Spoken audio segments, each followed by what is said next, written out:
The patrons have spoken and they have placed Grumpig in our hands. This psychic pig has been with us since Generation 3, first encountered in Ruby and Sapphire and evolving from the adorable Spoink. Grumpig's got an interesting design. Its name recalls the word grumpy, but there's nothing in its disposition to suggest that as a moniker. Of more interest are the pearls on its body, which channel and amplify its manipulative psychic powers. The Pokedex also tells us of its odd dance steps that come out when it uses said psychic powers, and that apparently this style of dancing has become hugely popular overseas. We're not 100% sure about this, but maybe Grumpig was responsible for Gangnam Style? Today we'll be examining how Grumpig's groove fared in the dance that was the competitive scene. And so we ask, how good was Grumpig actually?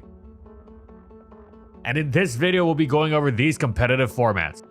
Grumpig didn't pack anywhere near the sort of stat spread that would get a mono psychic Pokemon into OU, but it was actually quite a solid UU Pokemon that somehow always managed to slip under the radar, yet consistently performed well when it was used. UU's main psychic was Hypno, renowned for its superb special bulk alongside recovery and wish that it used to heal both itself and its teammates. Grumpig, while quite specially bulky, wasn't as bulky, specially or physically for that matter, and didn't have any sort of reliable recovery. However, Grumpig was far from outclassed. While Hypno was more generally slappable on an assortment of teams for the support it provided, Grumpig had several superb advantages it leveraged to create a legitimate niche for itself. Its stab psychic hit much harder than Hypno's. UU didn't have much in way of useful psychic resist, while several tier staples were psychic weak, notably Vileplume, Muck, Nidoqueen, Tentacruel, and Quillfish. And thus Grumpig was a pretty sizable offensive threat. It wasn't just brute forcing its way through the tier either, as it had a deft bag of tricks with which it could further mess with bulkier opponents. For example, both Thief and Toxic were effective at neutering Slowking as an answer, allowing Grumpig to pepper it with hidden power grasses more effectively afterwards. Both moves were generally useful for contributing to the eventual collective crumpling of the opponent's defensive core. Starting with the Pokemon used to switch into Grumpig, whether that was Slowking or Lantern, or Hypno, or specially defensive Kangaskhan. Grumpig was also an excellent user of counter, completely turning the tables on Kangaskhan thinking it would dominate the one-on-one matchup. This was also useful for other big hitters like Aggron or Choice Band Gligar. Grumpig's thick fat ability was superb for letting it hit the field to fire off its attacks, as the ability gave it a valuable resistance to Walreign's brutal ice beams, while also proving immensely useful once Arcanine and Lapras joined UU. Its great special bulk was generally helpful for allowing its team to fend off dangerous special attackers like even the incredibly hard-hitting Rain Dance Amistar, providing crucial backup for the Kangaskhan usually tasked with such duties and thus subject to being overwhelmed. And it did so without slowing the pace down at all, since Grumpig hit opponents so hard in return. It didn't use this as much, but it also had access to the rare Trick, meaning it could completely ruin an opposing wall by gifting it a choice band if it liked. So overall, Grumpig was a strong, perpetually underrated yet constantly effective Pokemon in Gen 3 UU. Though Grumpig received several solid new tricks in Generation 4, like Heal Bell, Thunder Wave, and Focus Blast, it simply was not enough for its stat spread to stand up under the crushing weight of the tidal wave of power creep Diamond and Pearl had brought. It wouldn't be returning to UU, as it struggled to face off against the powerful new Pokemon in the tier, and it struggled to find a meaningful advantage to distinguish itself from its fellow psychic types. Things were better in NU, but not really by much. This time at least, it wasn't that Grumpig couldn't stand up to the tier. It was just outclassed by the tier's other psychics, whether it was Gardevoir, Slowking newly packing Slackoff, Hypno, or Jinx. Grumpig wasn't going to match the defensive Pokemon defensively, which was fine, but it wasn't going to be the scariest psychic offensively either, not by a long shot. It could attempt to act as some sort of middle ground, a heal-belling, thunder-waving, fire-resistant psychic capable of switching into Charizard and actually hitting decently in its own right. But while perfectly decent, it was thoroughly unspectacular in comparison to its competition. Sadly, Grumpig wasn't much of a factor in Gen 4 NU.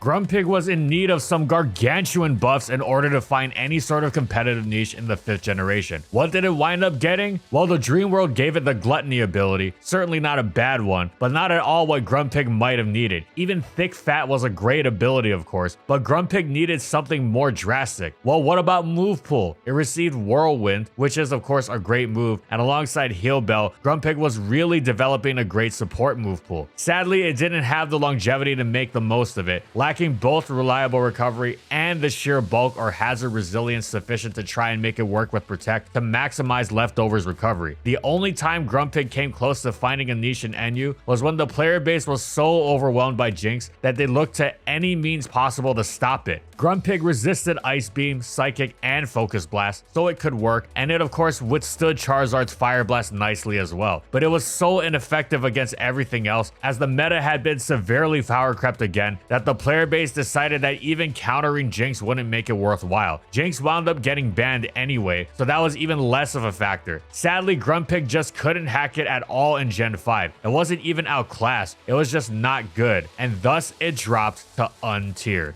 Fortunately, 6th generation breathed some serious life into Grumpig. It found a niche for itself in NU, starting out with a specially defensive set used on stall teams. It provided them with not just its utility move pool, but its thick fat ability, which made it one of the more reliable answers to overwhelmingly powerful fire spam from the likes of Typhlosion, Pyroar, Magmortar, and Charizard, as well as tanking the massively threatening Jinx, Vanillix, and Hitmonchan, and doing so without having to fear their coverage option. Come Auras, it also helped against Mega Camerupt. It wasn't a perfect answer since Sheer Force Earth Power still hit hard, but it was a major help in pivoting around Fire Blast without being immediately obliterated by EP. Displeased with Grumpig's inability to reliably heal, players also began using more offensive versions of Grumpig, wanting to extract more value from it while it was on the field rather than trying to make it last longer. The primary way this was done was with an Assault Vest set, which made it incredibly tanky on the special side and allowed it to hit the opponent quite hard in return with its special attack investment. Some took this even further. Rather than using Grumpig as a defensive switch into such threats, they decided to utilize its naturally defensive profile to get the most out of its potential as an offensive Combine Sweeper. Yes, Grumpig itself was the threat now, and was especially effective because Mega Steelix, usually a strong answer, would get dropped by it after a boost. It also ran Cobra Berry. Forget ruining it with knockoff. That wasn't all either. Grumpig started using a modest 3-attack taunt set with Leftovers. This combined its trademark tankiness with the ability to hit hard and shut down recovery attempts with taunt, making it effective against bulk too. With all of these different variants, Grumpig was able to fit on all sorts of teams effectively, though it was most popular on offense by far. Whether it was tanking with the Leftovers or Assault Vest sets, or going all out with the offensive Calm Minder, such teams appreciated its ability to withstand hits while still dishing them out itself. Though Grumpig wasn't quite popular enough to be NU by usage, it was a legitimate part of the tier, capable of running many different sets and helping check some of the biggest threats around. But wait, there's more. There was a new lowest tier now below even NU, and in the new PU tier, Grumpig was downright excellent. Its defensive profile was outstanding. It was great against one of the scariest Pokemon in the tier, Rotom Frost, as well as big ones like Mr. Mime and Nasty Plot and Source Dance variants of Monferno. Grumpig was naturally an impressive hit taker, and with its specially defensive set, it was one of the most difficult Pokemon to KO in the entire tier. But it wasn't just a hit taker either. It was a major offensive threat in its own right. Whether it was rocking the offensive utility variant or going for game with the sub Calm Minder, these sets were particularly apt at showcasing Grumpig's oft overlooked speed. It might not strike you as much of a fast Pokemon, but it was outrunning Stoutland and Monferno. Grumpig wasn't a flashy Pokemon, taking on and crushing the entire metagame, but it was one of the most out and out solid, reliable choices in the tier. Its stats matching up well against the low-powered metagame. Grumpig was a consistently excellent choice and an important Pokemon in Gen 6 PU.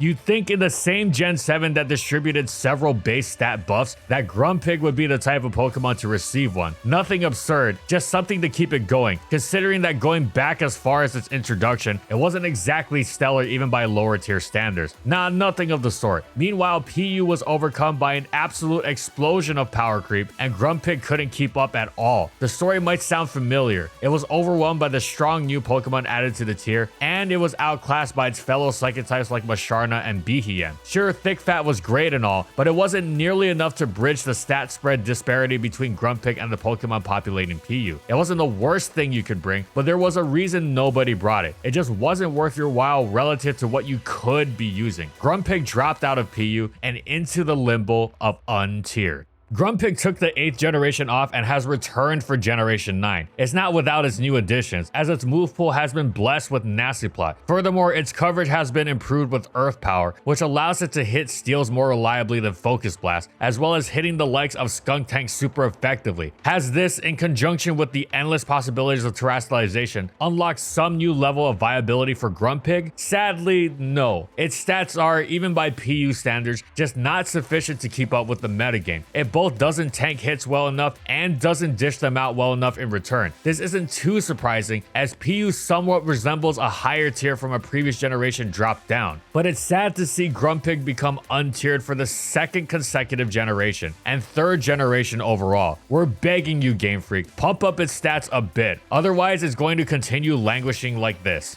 And that's it. So how good was Grumpig actually? Well, Grumpig is a Pokemon with good potential and many interesting tricks it can pull, but it has struggled to translate that to results on account of its stats letting it down, as well as stringent psychic type competition. It was actually quite good in its debut generation of UU. However, afterwards, it had a couple generations of nothingness. Then Gen 6 was great for it, as it racked up a solid place in NU and an absolutely excellent one in PU. Sadly, it's been untiered since Gen 7. As it hasn't been given nearly what it needs to keep up with power creep. Not that it was working with much to begin with either, which just makes it worse. Overall, Grumpig has had a mostly rocky competitive history, but it has certainly had its positive, which are all the more pleasant when they do pop up. Thanks for watching, everyone, and thank you so much to our patrons for continued support of our videos and for voting for this Pokemon for this month's patron pick.